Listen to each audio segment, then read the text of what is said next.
ગુજરાતી ભાષામાં તાજા સમાચાર, દૈનિક અપડેટ્સ, હાલની ઘટનાઓ. હમણાં જ સબસ્ક્રાઇબ કરો અને નવા સમાચાર પામો. વાવથરા જિલ્લાના રાજકોટ ગામે ત્રિદિવસીય ભવ્ય કૃષિ મેળો. 2000થી વધુ ખેડૂતોએ લીધો પ્રાકૃતિક ખેતીનો લાભો. વાવથરા તાલુકાના રાજકોટ ગામે કેન્દ્ર સરકારની પરંપરાગત કૃષિ વિકાસ યોજના PKVY યોજના અંતર્ગત બનાસકાંઠા જિલ્લામાં પ્રાકૃતિક ખેતીના વ્યાપને પ્રોત્સાહન આપવા ત્રિદિવસીય ભવ્ય કૃષિ મેળાનું આયોજન કરવામાં આવ્યું. તારીખ 26 થી 28 ફેબ્રુઆરી દરમિયાન આયોજિત આ મેળો health and nutrition care foundation Gandhinagar દ્વારા યોજાયો હતો. મેળામાં સોલંકી દીપેશભાઈ એમ દ્વારા ગાય આધારિત પ્રાકૃતિક ખેતી વિષય પર વિસ્તૃત માર્ગદર્શન આપવામાં આવ્યું.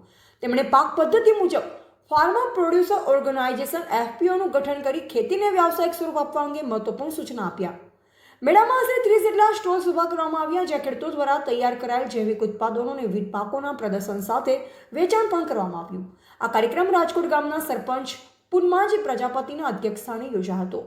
ગ્રામ સેવક રમેશભાઈ, કૃષિ ઋષિ એવોર્ડ વિજેતા શ્રી માવજીભાઈ, જોગાજીભાઈ, ભાવેશભાઈ અને શ્યામજીભાઈ સહિતના અગ્રણીઓ ઉપસ્થિત રહ્યા. પ્રગતિશીલ ખેડૂતોએ પોતાના અનુભવ રજૂ કરી અન્ય ખેડૂતોને રસાયણ મુક્ત અને પ્રાકૃતિક ખેતી તરફ વળવા પ્રેરણા પૂરી પાડી હતી. વાવથરા જિલ્લામાં યોજનાના અમલીકરણ માટે doctor NB Bagwan MD health and nutrition care ફાઉન્ડેશનની સર્વિસ પ્રોવાઇડર તરીકે નિમણૂક કરવામાં આવી છે. સંસ્થા દ્વારા તાલીમ કાર્યક્રમો, પ્રેરણા પ્રવાસ અને નિયમિત મિટિંગો દ્વારા ખેડૂતોને સતત માર્ગદર્શન આપવામાં આવી રહ્યું છે. એવા રાણાભાઈ પારેગી, વાવથરા માટેની યોજના ભારત સરકારે જાહેર કરેલી છે, જે પરંપરાગત કૃષિ વિકાસ યોજના અંતર્ગત health and nutrition care foundation ગાંધીનગરના સહયોગથી આજે રાજકોટ ખાતે, વાવથરા જિલ્લાના રાજકોટ ખાતે આજે કૃષિ મેળાનું આયોજન કરવામાં આવ્યું છે. આ કૃષિ મેળામાં અમારા પરંપરાગત અને પ્રાકૃતિક કૃષિ કરતા ખેડૂતોનો એક મેળો છે, જેમાં પ્રાકૃતિક કૃષિ કઈ રીતે કરવી, એના શું લાભ છે અને એના વિશેની વિગત માહિતી આપવામાં આવી. સાથે સાથે પ્રેરણા પ્રવાસ કરવામાં આવ્યો અને અમારા પ્રાકૃતિક કૃષિ કરતા ખેડૂતો કે જે પોતપોતાના ઉત્પાદન લઈને અહીંયા આવ્યા અને એમના સ્ટોલ અમે લગાવડાવ્યા હતા, એ સ્ટોલ પરથી બધા જ ખેડૂતોએ એનો પ્રવાસ કર્યો, એમાં એનું નિરીક્ષણ કર્યું અને એમાંથી જે તે વસ્તુ ખરીદી શકાય એ ખરીદી. ઓજારોનો પણ એક સ્ટોલ લગાવવામાં આવ્યો હતો આ માટે. અને આ પ્રસંગે ગામના સરપંચશ્રી, ગ્રામસેવકશ્રી, ઉપસરપંચશ્રી અને પ્રગતિશીલ ખેડૂતો જે પણ પ્રાકૃતિક કૃષિ કરે છે એ મોટી સંખ્યામાં હાજર રહી અને કાર્યક્રમના મેળાની આજે શરૂઆત કરી છે. અને આ મેળો 3 દિવસ ચાલશે, 26, 27 અને 28 તારીખ સુધી.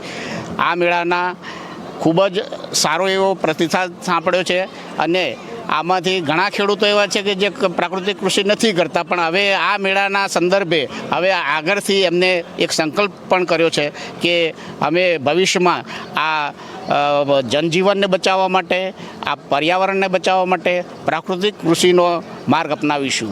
આ સાથે કાર્યક્રમ ખૂબ જ સફળ રહ્યો. જી, તમે ખેડૂતોને શું પ્રેરણા આપશો આ જે પ્રાકૃતિક ખેતી વિશે? પ્રાકૃતિક ખેતી માટે એવું છે કે જગતનો તાત છે ખેડૂત, એટલે એની જવાબદારી એક બને છે કે ધરતી એની માતા છે.